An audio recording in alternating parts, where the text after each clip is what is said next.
Chinese government scholarship के लिए 270 plus universities CSC scholarship announce कर रही हैं। इनमें से कौन सी यूनिवर्सिटी आपका प्रोग्राम अनाउंस कर रही है, किस यूनिवर्सिटी में आपके प्रोग्राम्स हैं, किस तरह से आप उनको सर्च कर सकते हो और किस तरह से उनकी फैकल्टी तक आप एक्सेस कर सकते हो। आज मैं आपको एक ऐसा तरीका बताता हूं जिसके जरिए आप देख सकते हैं चाइना में जितनी भी यूनिवर्सिटीज आपका प्रोग्राम ऑफर कर रही हैं, सारी यूनिवर्सिटीज वन स्पॉट पे आपको मिल जाएंगी।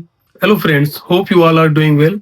जो सबसे ज्यादा क्वेश्चंस पूछे जाते हैं मुझसे through comments, through personal messages में से सबसे अहम क्वेश्चन और सबसे ज्यादा पूछने वाला क्वेश्चन ये होता है, हमारा मेजर फ्लाई है, चाइना में कौन सी यूनिवर्सिटी हमारा प्रोग्राम ऑफर कर रही है। और काफी लोग ऐसा करते हैं, गूगल में जाके डिफरेंट यूनिवर्सिटीज सर्च करते हैं और हर यूनिवर्सिटी में जाके एक एक करके अपना मेजर देखते हैं। लेकिन आज मैं आपको एक ऐसा तरीका बताता हूं जिसके जरिए आप देख सकते हैं चाइना में जितनी भी यूनिवर्सिटीज आपका प्रोग्राम ऑफर कर रही हैं, सारी यूनिवर्सिटीज वन स्पॉट पे आपको मिल जाएंगी और वहीं से आप ऑफिशियल लिंक को फॉलो करते हुए यूनिवर्सिटी के ऑफिशियल लिंक पे जाएंगे और वहां से किस तरह से आपको फैकल्टी लिंक से मिल जाएंगी, ये चीजें आज हम कवर करते हैं। बगैर वक्त ध्यान किए हम चलते हैं कंप्यूटर स्क्रीन पे और मैं आपको बताता हूं कि किस तरह से आप अपने डिजायर्ड प्रोग्राम्स चाइना की ऑफिशियल वेबसाइट पे जाके सर्च कर सकते हैं। यहाँ के आपने लिखना है campuschina.org, ठीक है। उसको आप सर्च करेंगे तो ये वेबसाइट खुल जाएगी, सबसे पहली जो वेबसाइट होगी, और यहाँ पे लिखा भी हुआ है campuschina.org। तो ये सारे टेप्स इस वजह से मैंने ओपन करके रखे हैं क्योंकि बीच में VPN की वजह से नेट का इशू होता है, तो नेट बीच डिस्कनेक्ट हो जाती है। तो अपनी और आपकी आसानी के लिए मैंने टेप सारे सेव कर लिए हैं। जैसे आप इस पर क्लिक करेंगे तो आपके पास ये वाली वेबसाइट खुल जाएगी।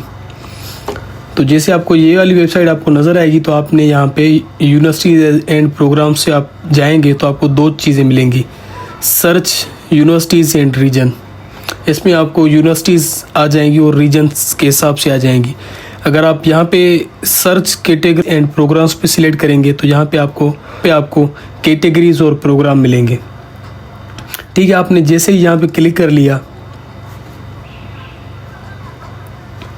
तो यहाँ पे देखें काफ़ी प्रोग्राम्स आ गए, बैचलर्स, मास्टर्स के और नॉन डिग्री प्रोग्राम आ गए।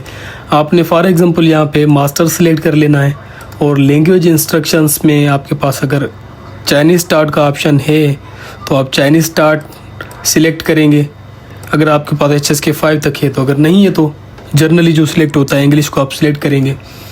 प्रोविंस को आप ऑल रहने देंगे और यूनिवर्सिटी आप कोई भी यहाँ पे सर्च नहीं करेंगे, जस्ट आप यहाँ पे प्रोग्राम्स लिखेंगे। प्रोग्राम्स में फॉर एग्जांपल मैं अपना प्रोग्राम लिखता हूँ बायोलॉजी, ठीक है। इसको आप सर्च कर लेंगे। तो जैसे आपने यहाँ पे सर्च कर लिया तो यहाँ पे काफ़ी सारे प्रोग्राम्स आ जाएंगे, यूनिवर्सिटीज़ भी आ जाएंगी। देखें pathogen biology, neurobiology, biochemistry and molecular biology और पैथोजन बायोलॉजी। यहाँ पे भी मॉलिक्यूलर बायोलॉजी आ रहा है, मॉलिक्यूलर फार्माकोलॉजी आ रहा है, पैथोजेनिक बायोलॉजी आ रही है। काफ़ी सारे यहाँ पे प्रोग्राम्स आएंगे, आप कोई भी देख सकते हैं। देखिए यहाँ पे प्रोग्राम्स आ रहे हैं, यहाँ पे यूनिवर्सिटीज़ आ रही है, यहाँ पे कैटेगरी आ रही है और कितने ईयर्स का प्रोग्राम है, ये यहाँ पे ड्यूरेशन आ रही है और इंग्लिश स्टार्ट आ रहा है। ये इनकी फ़ीस है, लेकिन चूँकि हम स्कॉलरशिप के लिए अप्लाई कर रहे हैं और चाइनीज़ स्कॉलरशिप पे हम सर्च कर रहे हैं तो हमें इस पे करने की ज़रूरत नहीं पड़ेगी। देखिए हम 7th पेज पे आ गए, यहाँ पे शंघाई जियोतोंग यूनिवर्सिटी आ गई और university of electronics science and technology of China भी आ गई। न्यूरोबायोलॉजी है इसमें, तो काफ़ी सारे इसमें रिलेवेंट मेजर्स आ जाएंगे। ये आप पे डिपेंड करता है आप कौन से में अप्लाई करते हो। यहाँ पे हमने मॉलिक्यूलर बायोलॉजी लिखा था और पीछे हम चलते हैं कोर प्रोग्राम जेनेटिक्स सर्च करके देखते हैं, जिसका मुझे क्वेश्चंस आता रहता है। काफ़ी मेरी फील्ड वाले जो स्टूडेंट्स हैं वो मुझसे पूछते रहते हैं। तो देखें यहाँ पे जेनेटिक्स भी आ गई। दूसरे पेज पे जाएं, काफ़ी सारी यूनिवर्सिटीज़ आपको मिल जाएंगी। तो आपका जो भी प्रोग्राम है, आपका कोई सब्जेक्ट है, मेजर सब्जेक्ट है, वो आप यहाँ पे लिख देंगे। तो यहाँ पे देखें काफ़ी सारी यूनिवर्सिटीज़ आ रही है। खुमिंग मेडिकल यूनिवर्सिटी आ रही है, वेंचो यूनिवर्सिटी आ रही है और शिनजियांग मेडिकल यूनिवर्सिटी भी आ रही है। क्लिनिकल जेनेटिक्स जिसमें है, फॉरेस्ट जेनेटिक एंड ब्रीडिंग है, नॉर्थ वेस्ट एफ यूनिवर्सिटी में फॉरेस्ट जेनेटिक एंड ब्रीडिंग है। तो जेनेटिक्स से रिलेटेड जितने भी मेजर होंगे यहाँ पे आपके आ जाएंगे। तो हम यहाँ पे देखें शियान जोतोंग यूनिवर्सिटी, जो कि मेरी यूनिवर्सिटी, हम इसको सिलेक्ट करेंगे। इसको हम क्या करेंगे कि जस्ट हम राइट क्लिक करके इसको न्यू टैब में ओपन कर लेंगे।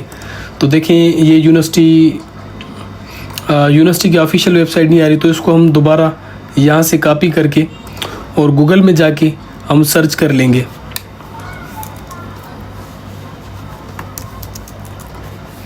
ठीक है, अब हमें कंफर्म हो गया है कि इस यूनिवर्सिटी में जेनेटिक्स डिपार्टमेंट है या जेनेटिक का मेजर है। तो यहाँ पे देखें, अगर आप ऑफिशियल वेबसाइट खोलना चाहें तो ऑफिशियल वेबसाइट भी खोलें। तो ये तरीका था किस तरह से आपको यूनिवर्सिटीज़ ढूंढनी है अपने मेजर्स के हवाले से। अब हम नेक्स्ट जाते हैं कि यूनिवर्सिटी के थ्रू हम किस तरह से। तो यहाँ पे आपने देखा है काफ़ी सारे ऑप्शंस होते हैं और आपको सब ऑप्शंस में जाना पड़ता है क्योंकि हर यूनिवर्सिटी का फॉर्मेट अलग होता है। तो आपने जस्ट कीवर्ड्स को याद रखने हैं, जैसे जैसे आप सर्च करते जाएंगे तो आप इसमें एक्सपीरियंस बढ़ता जाएगा। और यहाँ पे आप देखें, मुझे लग रहा है कि स्कूल्स या कॉलेजेस में से किसी एक में मुझे फैकल्टी लिंक मिल जाएगा। पहले हम स्कूल्स पे जाते हैं। स्कूल्स पे जाने के बाद हम यहाँ पे देखेंगे जेनेटिक्स का स्कूल या तो लाइफ साइंस में आता है या तो फिर मेडिकल साइंसेज में आता है। देखिए लाइफ साइंस एंड टेक्नोलॉजी आ गया, हम इस पर क्लिक कर लेते हैं। क्लिक करने के बाद वेबसाइट ऑफ द स्कूल आ गई। तो क्योंकि यहाँ पे डायरेक्ट फैकल्टी नहीं आ रही, तो होप्स हो कि स्कूल की वेबसाइट दी गई है इसमें ज़रूर होगी। तो हम इसमें चले जाते हैं और यहाँ पे फिर हम देखते हैं फैकल्टी एंड स्टाफ लिखा हुआ है, तो इसको हम क्लिक कर लेते हैं। अब फैकल्टी और स्टाफ में यहाँ पे जो भी सर्स हैं यहाँ पे आ गए, तकरीबन 40 आपको यहाँ से फैकल्टी मिल जाएगी।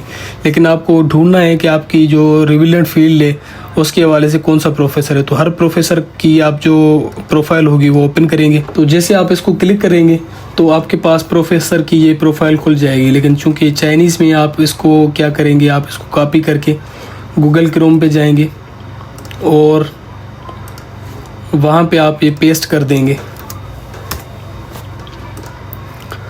जो कि ऑलरेडी मैंने कर लिया है। आप वहाँ पे फिर जाके करेंगे, आप राइट क्लिक करके यहाँ पे आपको ऑप्शन मिल रहा है ट्रांसलेट इनटू इंग्लिश, आप क्लिक करेंगे। तो जो 99% वेबसाइट होती हैं चाइनीज़, वो इस तरीके से आ जाती हैं, इस तरीके से ट्रांसलेट हो जाती हैं। लेकिन अगर इस तरीके से भी नहीं आ रही तो दूसरा तरीका ये है कि यहाँ पे लिखा हुआ है इंग्लिश को आप क्लिक करें तो नेक्स्ट टैब खुल जाएगा, इंग्लिश में होगा। अभी चाइनीज़ नहीं जा रही तो दूसरा तरीका ये है कि आप गूगल में यहाँ पे खोल दें चाइनीज़ इनटू इंग्लिश ट्रांसलेटर, आप यहाँ पे ओपन कर लें और यहाँ पे आप देखें आपकी जो प्रोफेसर की प्रोफाइल है, ये वाली जो हमने पहले ओपन की थी, तो यहाँ पे ये इसकी ईमेल लिखी हुई है, आपको ये ईमेल मिल गई। और उसके बाद रिसर्च एरिया जो है, रिसर्च एरिया आपको देखें ये रिसर्च एरिया चाइनीज़ में है, तो इसको आप कॉपी करेंगे और यहाँ पे चले जाएंगे। तो यहाँ पे आपको ट्रांसलेशन मिल जाएगी। अब ये इस प्रोफेसर के रिसर्च एरिया है, mitochondrial mechanism of ageing and related measure of disease, और दूसरा है mitochondrial metabolic mechanism and protective technologies under stress condition, और तीसरा ये है, और ये है न्यूट्रिशन का चौथा इसका मेजर है। तो इसमें से कोई भी आप मेंशन कर सकते हैं। और उसके साथ ही साथ आप मेल में पहले तो रिसर्च एरिया मेंशन करेंगे और दूसरा प्रोफेसर का नाम मेंशन करेंगे, जो कि आपको इस जगह पे प्रोफेसर का नाम मिल जाएगा। तीसरी जो इम्पोर्टेंट चीज़ है, आप प्रोफेसर का एक पेपर मेंशन करेंगे। और पेपर ज़्यादातर ये होता है कि इसी पेज पे आपको पेपर मिल जाता है। अगर आपको इस पेज पे पेपर नहीं मिल रहा तो मज़ीद आपको जो भी सारे ऑप्शन हैं आप देखेंगे, क्योंकि जब आप ईमेल करते हैं और उसमें पेपर भी मेंशन होता है तो उसका बहुत अच्छा इम्पैक्ट जाता है। प्रोफेसर के पास जब वो ईमेल रीड करता है तो वो देखता है कि आपने एक पेपर भी मेंशन किया है, काफ़ी सीरियस है ईमेल के हवाले से, तो इस वजह से पेपर ऐड करना ना भूलिए। इस पेज पे देखें पेपर नहीं मिलता तो यहाँ पे एकेडमिक्स एंड अचीवमेंट्स में आपको ज़रूर पेपर मिल जाएंगे। मैंने पहले ही ओपन कर लिया है एकेडमिक्स एंड अचीवमेंट्स। तो यहाँ पे ये देखें, इसको सबसे पहले कॉपी करके ट्रांसलेट करेंगे और देखेंगे यहाँ पे लिखा क्या हुआ है। The institute of mitochondrial biomedicine hold a सेरेमोनियम on ageing and mitochondrial metabolism.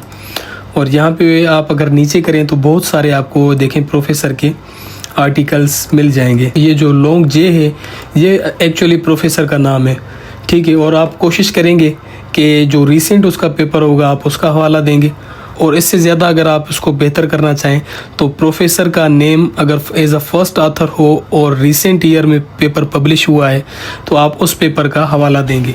अब ईमेल में पेपर किस तरह से मेंशन करना है, प्रोफेसर का रिसर्च एरिया किस तरह से मेंशन करना है, तो इसके लिए आप मेरी नेक्स्ट वीडियो को वेट करें। दोस्तों ये था तरीका कि किस तरह से आप अपनी यूनिवर्सिटीज चाइना की ऑफिशियल वेबसाइट पे सर्च कर सकते हैं जो आपके डिफरेंट प्रोग्राम्स ऑफर कर रही हो। किस तरह से आप यूनिवर्सिटी की ऑफिशियल वेबसाइट पे जाएंगे और किस तरह से आप फिर फैकल्टी की ईमेल्स ढूंढेंगे। तो नेक्स्ट वीडियो में मैं आपको बताऊंगा ईमेल का फॉर्मेट कैसा होना चाहिए, किस तरह से करना चाहिए, और चैट जीपीटी से ईमेल कंटेंट किस तरह से जनरेट किया जाए जिस ईमेल कंटेंट में स्पेशली आपकी इंफॉर्मेशन हो, और चैट जीपीटी आपकी क्वालिफिकेशन और आपके प्रोफाइल के बेस पे आपको एक ईमेल फॉर्मेट बना के देगा। तो मजीद ऐसी वीडियोस के लिए मेरे यूट्यूब चैनल को सब्सक्राइब करें, और मजीद आपके अगर कोई क्वेश्चंस हैं तो कमेंट्स के थ्रू मुझे रीच आउट कर सकते हैं। एज सून एज पॉसिबल मैं आपको रिप्लाई करने की कोशिश करूंगा। चैनल के साथ जुड़े रहें और बेल आइकन को प्रेस करें ताकि मेरी आने वाली हर वीडियो आपके साथ नोटिफिकेशन आता जाए।